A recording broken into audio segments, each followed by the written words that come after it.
Hello and welcome back, everyone. It's day 16, and we are going to take a look at more stuff that fits into the Animal House sub-theme. Specifically, some more animal people, like Gawr Gura here.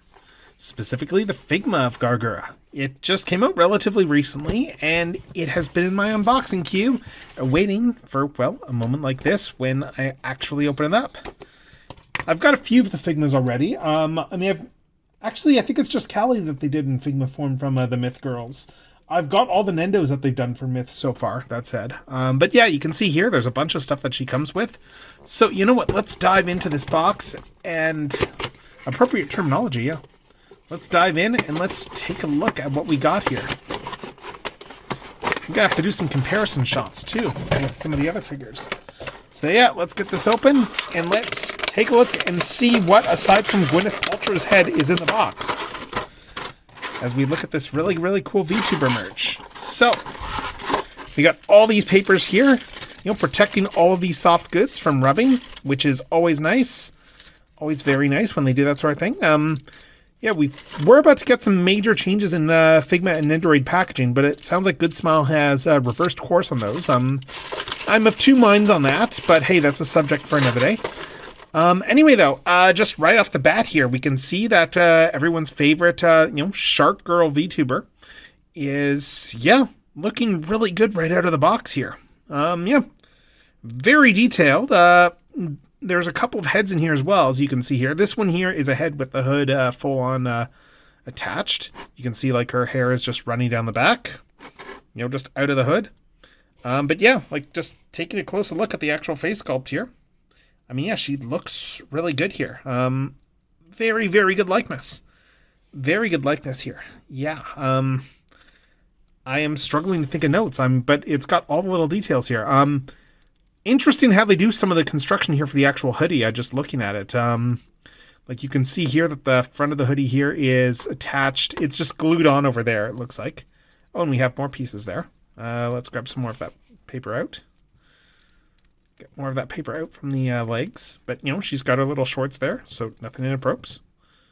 But yeah, and you can see here that there's going to be a decent amount of articulation. But yeah, it's interesting how they blended this piece here by blending it along the seam line there on her actual model design. It's a clever little touch.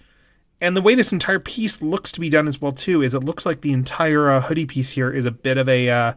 it's almost like an apron, the way that they sculpted over top there. But yeah, it's got all the little details you would expect for Gura. Let's look at articulation here now. So we have interesting construction. Look at just all the elaborate ball joints here in the head. We got that one up top there, and then we've got that ball joint underneath there. Very good range of motion in the neck.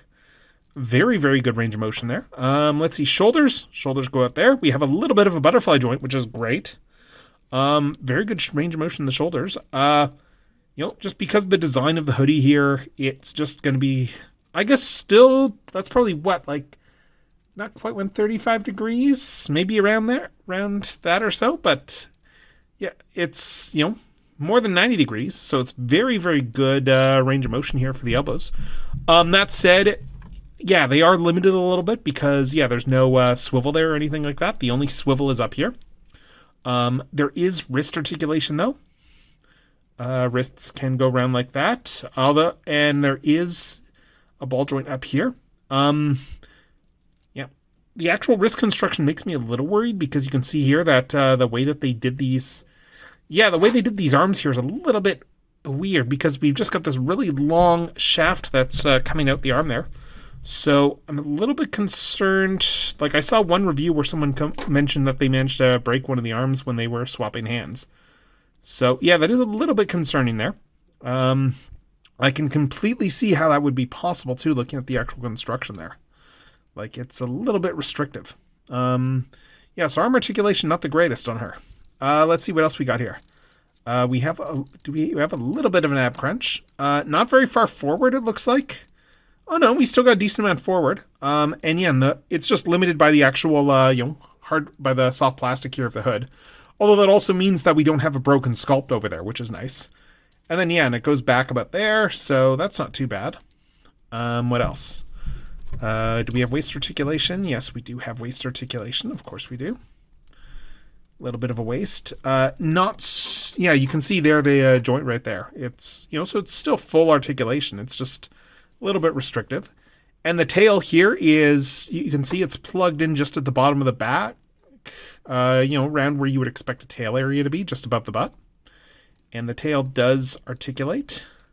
It's got looks like it's got a little bit of a ball joint just at the base. So yeah, you can spin it around a little bit there and stuff. Let's see. Let's look at legs. Legs go out to about here. You know what? That's honestly pretty good for legs, considering like how much the hoodie would generally block this. Yeah, decent leg articulation, honestly, considering the actual design of the sculpt. Let's see. You can kick up to about there. We have a swivel up here. What else? Knee about 90 degrees or so. And yeah, we have a swivel down here as well too, because of just the joint. And then then we have her little booties and her ankle tilts, with those booties. But yeah, I mean, she just looks like a lot of fun. I mean, just look at her here. It looks like she's just like kind of like in this pose here. It's almost like she's just kind of running around. And I'm just looking to see if these bits here, I'm trying to tell if those are on a joint there at the very back, or if it's just a stiff rod. I'm honestly not sure. Looking at this, it's... Yeah, I can't really tell if these arms here are a stiff rod or not. I don't really want to risk it, but... I mean, yeah, she looks really good here, yeah. Anyway, let's look at all the different accessoires and stuff that she comes with. I mean, first of all, we have her trident. So I guess that is reason that I'm going to want to... if I want to display her with her trident, that would be reason to swap the hand out, because she'll have a hand for that. Let's see. We've got alternate faces as well, and let's take a look at that. Alternate faces should be swappable just by popping the hood off. So let's center myself and get the hood off here. As I said, we have one head with the hood and one head without. So we're going to take those off there. We're going to swap in this giant four-headed head here. And then, take a look how this looks with this here. And I mean, it's still a good mouth here. No bottom teeth, obviously. No bottom teeth. Turning the flash off there, you can see, some good detail, some good texture to this thing. And actually, let's turn this light back up. There, I turned that light down a little bit, but we're turning it back up. And then, of course, we got the third head there. You can see it here on the other head. You can see there's another face. So let's get this one out and let's take a look. And other one is just like a happy face. It's just a smiling happy face. And popping that on here, you can see here that again it is a very characteristic Gura face. Again, no bottom teeth, but just her being charmed, her just really being happy. It's a fantastic face sculpt. Very emblematic of the character. They've been very good with the hololive figures in general. So for swapping the heads out, it looks like it's just going to be a case of we're going to just pop the ball joint that goes into the bottom of the neck right here. And then once that's out, we can put the other head in. So we'll just put this one in here and, put this one in, put the face in, and then put the hair on. And now we can show off, adjust this down a bit, and now we can show off how Gura looks without the hood. And quite frankly, I don't know which one I like more. I mean, we got the little, they got all the detail there on her little, hair clips there, like just the little shark hair clips there. Just the actual scalp work there, like all the color on the hair there. The hair does have a little bit of articulation, not much, but a little bit here. Oh, no, decent amount, so you can get it back like that, so she can look up properly. So you can have her looking up. That's great. And then just put that back down. The pigtails actually do articulate as well. These are on joints. So you can, have them pop up a little bit there. Probably spin them a bit, too. I'm just being... Oh, no. That you can articulate them like that. Yeah. So, I mean, that's pretty good there. Yeah, it's pretty nice. And we're going to cycle through all the heads on her here as well, too. We'll cycle through that face. We just got her, open mouth face here. I'm honestly not sure which one I'm going to go with right now. This one's a good one, though. Just her talking conversational face. But yeah, they made it hard because it's like, do I want to display Gura with the hood or without the hood? Because there's just all those extra details that you get without. I'm really not sure which to do. Yeah, and then we have this one here too, where we just, the one that was on the box, where it's just her happy. We got her little shark teethies showing there, and she is just all happy and energetic. Yeah, so she looks really good there. She looks very good. So anyway, now that we got Gura out there, let's keep looking in the box here. We can see here her little mascot, Bloop, is right here. Sardine can hat. Looks pretty cool there. Good sculpt on Bloop. And Bloop does come with a little ball to store him in. And it's got a little peg right there. We can just pop this on like so. Just pop this peg on, bring it down. And let's see. And then close it up, and boom, we have we have Bloop there in a little orb. It works pretty well. Works pretty well here. And then there's presumably going to be like a stand we can peg this into here as I keep going through. And speaking of that stuff, let's pull off the stuff that's on the back right now, and let's take a look at the last few things, like the stand and stuff. Let's look at the JoJo character, the most important part. And I'm going to just run that joke into the ground. This is me we're talking about here. I'm going to run that JoJo stand joke right into the ground, completely down. It is going to do a lot of damage when it impacts. But yeah, we got the stand bits there. Get this bit out here.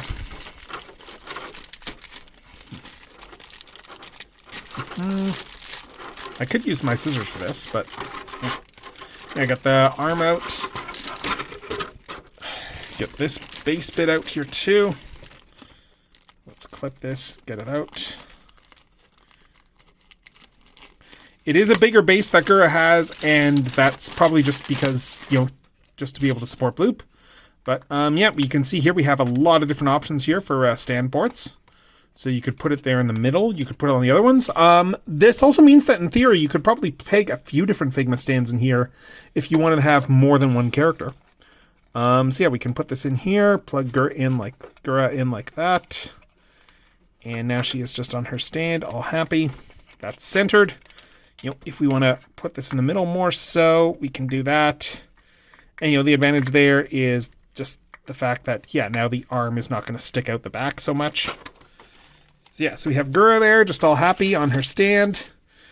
And we've got the secondary stand over here where we can put Bloop in. So let's peg this in here. Get that there. And then, just put this in over here. Yeah, like that. So there we have Gura on her stand. We have Bloop just next to her. And I'm just rotating this a little bit there.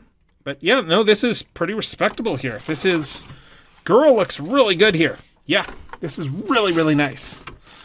As I said, I'm not going to risk it with the trident. I'm admittedly a little bit paranoid with the trident here. So I'm probably not going to risk it for swapping the hands out because, she does come with all the standard Figma hands, for holding stuff, closed fists, all that stuff. But you know what? These hands are fine, and I'm probably not going to display her with the trident anyway. So I'm just going to play that safe for now, and we're going to do some comparisons next up. So now's the part where we do all the comparisons. So with that in mind, here's Gura here next to the Figma of Mori Calliope that came out last year. They both look really good together here. Gura's a fantastic shark girl. Looks fantastic there. Comparing her to the Nendoroid there, that came out also last year, I believe. You can see that, again, there was a lot of charm to these two figures here. They go really well together. They're both really good figures here. No real notes, honestly. They're just both really, really nice in their own styles.